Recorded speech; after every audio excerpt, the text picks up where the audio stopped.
Marriage changes everything legally. Part 3, control, decisions, and the myth of we'll figure it out later.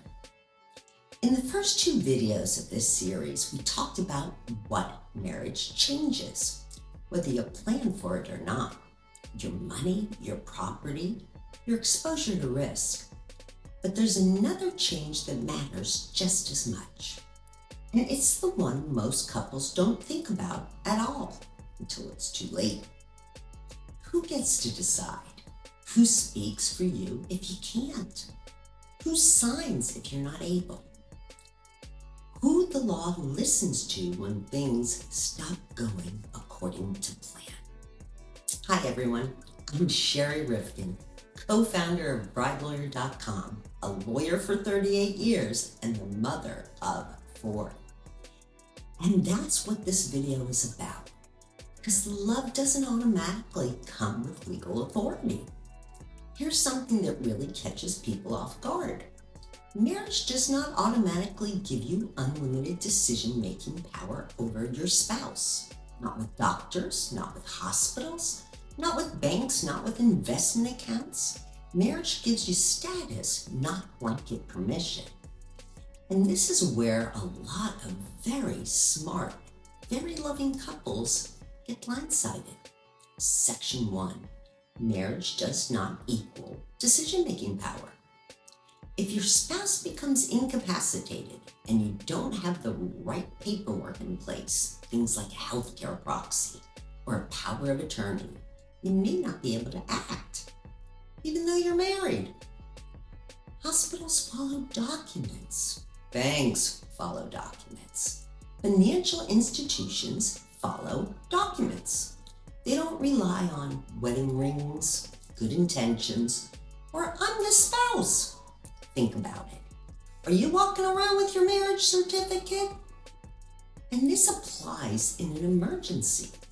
Doesn't matter. That means you may not be able to authorize treatment. You may not be able to access accounts. You may not be able to pay bills. And you may not be able to even speak to your spouse the way you assume you can.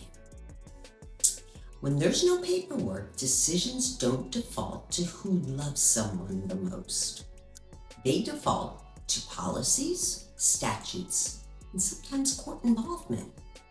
So yes, you can be married, sitting in an ER, absolutely certain you know what your spouse would want, and still be told, we need documentation. Remember this, marriage gives you a seat at the table, not automatic control. Or put another way, without documents, marriage does not equal authority. Section 2, the myth of, we'll figure it out later. I hear this all the time. We'll figure it out later. We don't need to deal with that right now. We're good. We trust each other. And we get it. You just got married, or you're about to. You're happy. You're in love. The last thing you want to do is sit down and talk about legal documents. But here's the truth, and I say this kindly. Later usually shows up at the worst possible moment. Later comes when someone gets sick, someone loses a job, someone's parents pass away and leave a complicated inheritance. Stress is high, resentment is building, trust is cracking. And that's when you're supposed to have a calm, rational conversation about finances. Good luck. Courts do not deal in intentions, they deal in documents. I've had clients say to me, but we agreed. And I have to say, where? Show me. Where is it in writing? Signed by both of you. Judges do not reconstruct your love story. They don't care what you meant to do. They look at what's written, what's titled, what's documented. Memories don't age well in conflict. What you definitely remember saying 5 years ago, your spouse remembers differently. And that email you wrote, It may make it look like you didn't agree at all. Section 3, incapacity, medical decisions and emergencies. Let's talk about incapacity, because this is the one no one wants to talk about. You bought wedding insurance to protect the DJ. You didn't buy what if one of us ends up in a coma insurance. But here's what I've learned after decades of doing this work. Life does not wait until you feel ready. Illness doesn't check your calendar. Accidents don't wait until you're more established. Tragedy does not care that you're only newlyweds. Most people assume if something happens, my spouse will make the decisions. And often, yes. But hospitals want paperwork. They want a healthcare proxy, a power of attorney, something in writing that clearly says who is authorized. Because hospitals are terrified of liability. And HIPAA, the health privacy law, makes it even more complicated.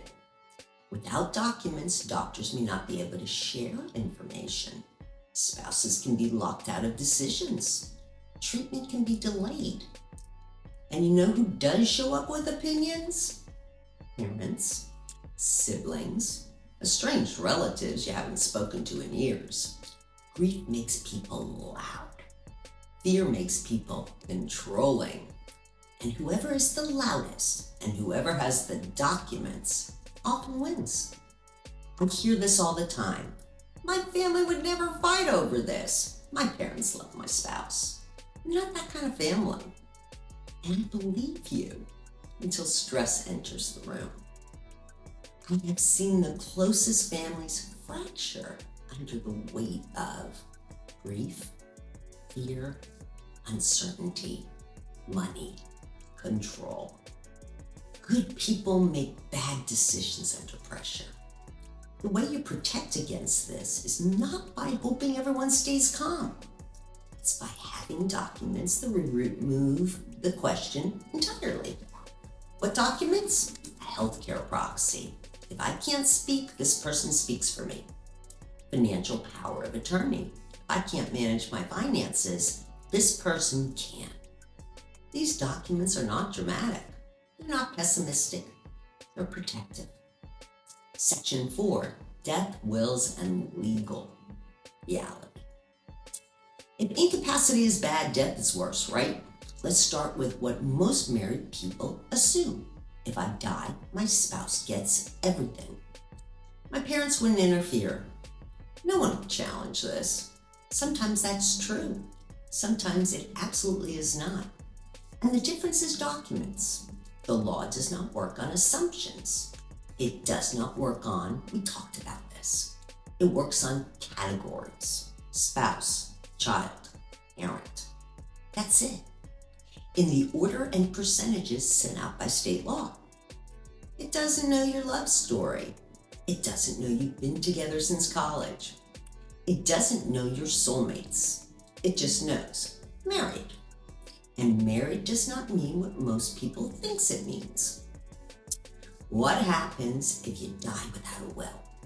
Most newlyweds don't have wills. When I ask why, I hear, we don't have kids yet. We don't have much stuff. We're young. It feels morbid. And my answer always is, I understand. And also, you need one. If you die without a will, it's called intestacy. That means the state decides. And in many states, your spouse does not automatically inherit everything. You're married, no kids, no will. In some states, your spouse gets it all. In others, your spouse splits the estate with your parents.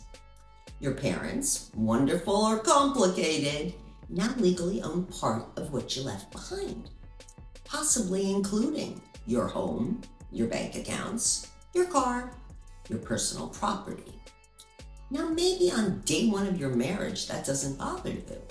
There are situations where people don't want everything to go to a spouse immediately.